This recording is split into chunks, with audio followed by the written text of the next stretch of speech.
शुरुआत करेंगे, आरंभ करेंगे।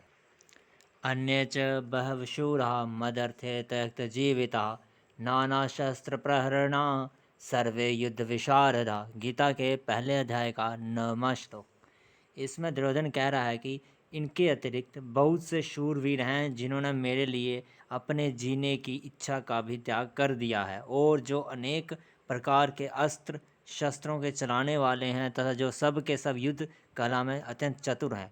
पिछले श्लोक में हमने बताया था कि उनकी सेना से में कौन कौन है, ये दुर्योधन बता रहा है, और साथ में अब आगे उसने जो ये सब बताया कि वह सब के सब योद्धा दुर्योधन के लिए अपने प्राण तक भी त्यागने को तैयार हैं।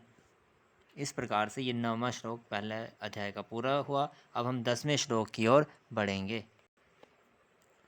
अपर्याप्तं तदस्माकं बलं भीष्माभिरक्षितं पर्याप्तं त्विदमेतेषां बलं भीमाभिरक्षितं। गीता के पहले अध्याय का 10वां श्लोक।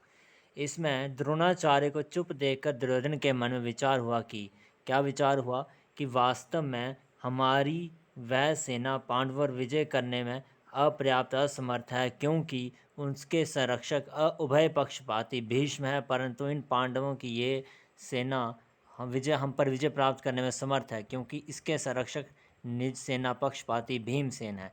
इसका अर्थ ये हुआ कि दुर्योधन ने जब द्रोणाचार्य को चुप देखा और पितामह भीष्म की तरफ देखा, तो उनको देखकर उसे लगा कि ये तो पांडवों का ही पक्ष लेंगे, तो हमारी सेना की विजय कैसे होगी। इसलिए उसने ये सब बातें कही कि हमारी सेना में तो अपर्याप्त बल है, हमारी सेना में अपर्याप्त बल है, क्योंकि हमारे सेना के रक्षक भीष्म हैं, जबकि पांडवों की सेना में पर्याप्त बल है, क्योंकि उनके रक्षक उसका रक्षक भीम है, क्योंकि वो अपनी सेना का साथ तो देता है, पर भीष्म हमारी सेना का साथ नहीं दे रहे हैं। ये दुर्योधन इंगित करना चाहता था आचार्य द्रोण को। तो इस प्रकार से गीता के पहले अध्याय के 9वें और 10वें श्लोक का तात्पर्य पूर्ण हुआ।